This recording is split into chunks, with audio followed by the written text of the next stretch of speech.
Oi pessoal, tudo bem? Professor César falando. Estamos aqui para mais uma aula de ensino remoto de emergência.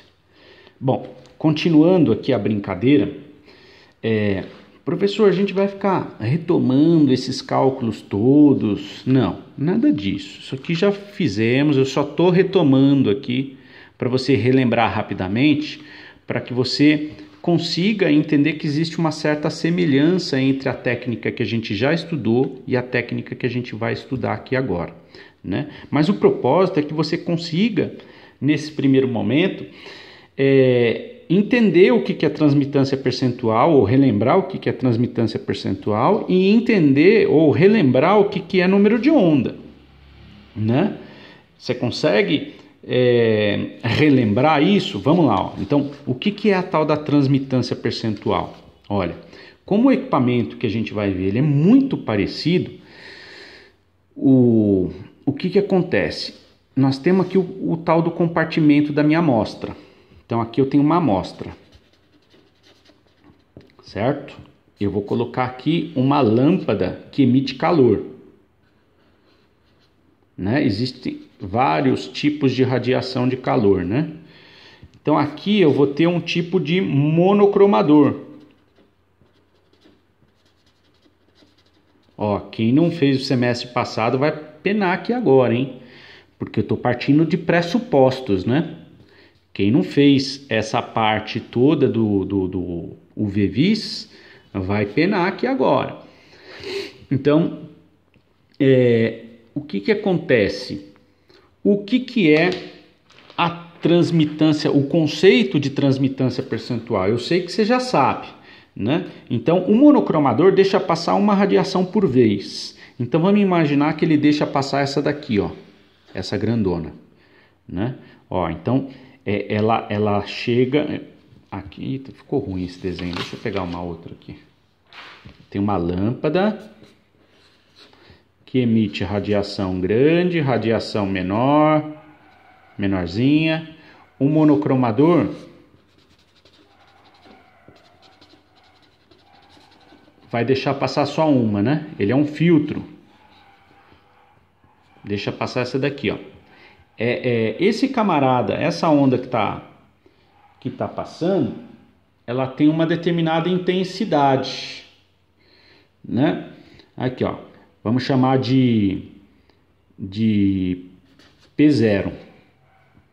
É a intensidade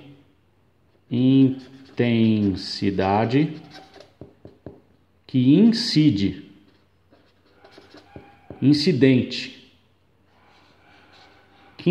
na amostra. Certo? Que incide na amostra. A amostra vai absorver parte dessa intensidade. E aí, olha só, ela está chegando com uma intensidade forte, ó. Depois que ela passa pela amostra, ela passa bem fraquinha aqui, ó. E nós temos aqui um detector, que é um olho. Ó, é igualzinho o UV-Vis. Ó, um olho, né? Que enxerga essa intensidade incidente, né? Que tem uma certa energia, e essa intensidade que está saindo da amostra.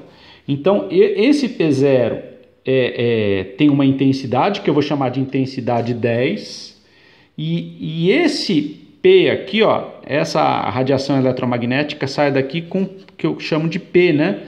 Que é a intensidade que eu vou chamar a intensidade que sai da amostra. P é a intensidade que sai da amostra. Ó, vocês estão reparando que essa intensidade aqui está muito menor do que aqui. Ó. Vamos supor que essa intensidade eu consiga medir, ela tem uma intensidade 10 e essa daqui tem uma intensidade 2. Né? Qual que é a transmitância? Transmitância é P sobre P0. Né? Então, é a intensidade 2, é a intensidade que está saindo, dividido pela intensidade que está chegando. 2 dividido por 10, que é 0,2. Então, a transmitância é 0,2. ou seja, 20%, né? A transmitância percentual é 2 dividido por 10 vezes 100. Todas essas fórmulas a gente já trabalhou, estou só retomando, tá? Então, 2 dividido por 10 vezes 100 dá 20%. Beleza? Tranquilo? Todo mundo relembrou o que é transmitância? E a absorbância é o menos log da transmitância. Então tem como calcular a absorbância desse fenômeno que está ocorrendo aqui, né? Então, se está chegando com intensidade 10 e está saindo com a intensidade 2, 2 dividido por 10 dá 0,2 de transmitância, ou seja, 20% da radiação que está chegando consegue passar. Os outros 80% é absorvido pela amostra, certo? Então, a absorbância é o menos log da transmitância, que nesse caso é 0,2. Tá? Aí o tio deduziu lá na época por que é menos log, né? Porque a ideia de absorbância está associado com quanto que é absorvido, né? E a transmitância está associado com a ideia de o quanto que transmite, o quanto que passa, né? Estamos relembrando os conceitos rapidamente, tá? Isso foi muito bem construído lá atrás. Eu não vou reconstruir isso no detalhe que nem nós fizemos lá atrás, certo? Tranquilo até aqui?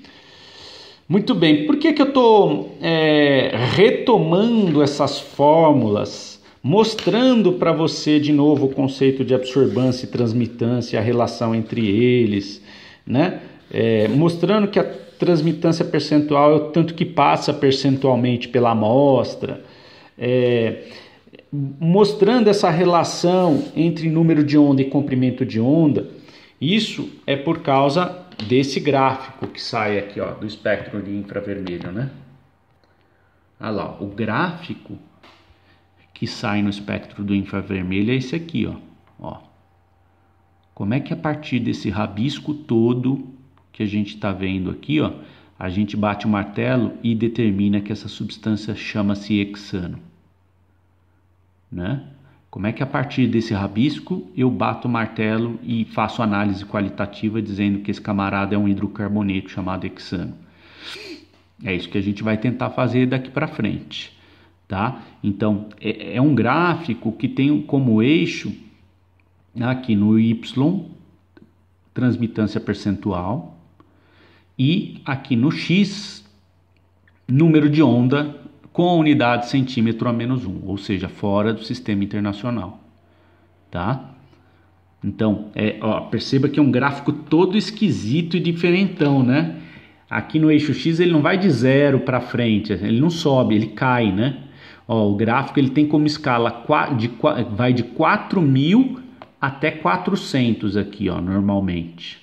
Às vezes vem até 600 ou até 500, que nem tá aqui, né? Mas normalmente é de 400 até 4.000. Mais para frente o tio vai mostrar para você por que é assim, tá bom? Mas é só para você entender os pré-requisitos que a gente precisa ter para entender a técnica do infravermelho, certo? Então, todo mundo entendeu aqui, número de onda, o que significa número de onda a centímetro a menos 1? Significa que é o número de onda que eu tenho em 1 centímetro. O que significa a unidade centímetro a menos 1? Significa por centímetro. Ou seja, significa o número de ondas que eu tenho em 1 centímetro. Esse conceito é fundamental, né? Se eu tenho, então, olha lá, ó. Se eu tenho, qual onda é mais energética? Essa daqui, ó, né? A de 500, a de 500 ou a de 4.000? A de 4.000, porque 4.000 significa que eu tenho 4.000 ondas em 1 centímetro. Quando eu bombardeio a minha amostra com uma onda eletromagnética de 500, significa que eu tenho 500 ondas por centímetro. Então é uma onda muito maior, portanto menos energética, certo? Bom, estamos só relembrando aqui alguns conceitos, nós nem começamos ainda, né? Estou só relembrando aqui alguns conceitos que são básicos.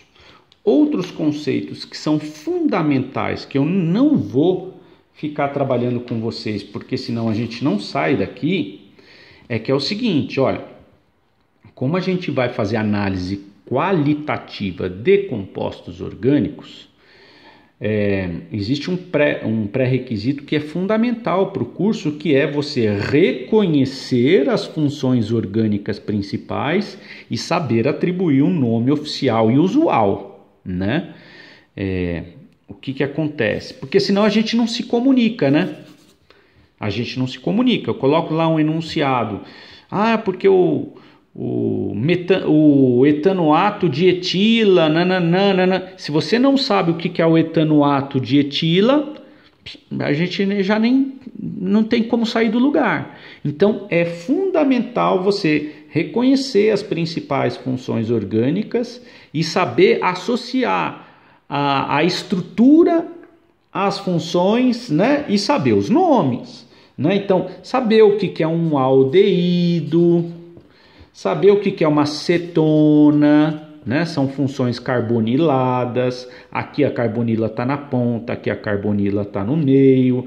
Saber o que é um ácido carboxílico, né? Saber o nome, saber atribuir nome minimamente, saber o que é um éter, um éster, uma amina, uma amida, hidrocarbonetos, né? Saber o que é um haleto orgânico, um álcool, saber o que é um fenol, uma nitrila, né? Dentro da classe ali dos hidrocarbonetos, nós temos os alcanos, os alcenos, os alcinos, alcadienos, ciclanos, ciclenos. Nós temos ali os aromáticos, né? Compostos aromáticos, né?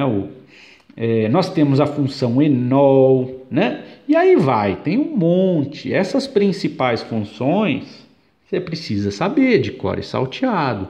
Então, isso daí foi dado lá no ensino médio para você, matéria de terceiro ano.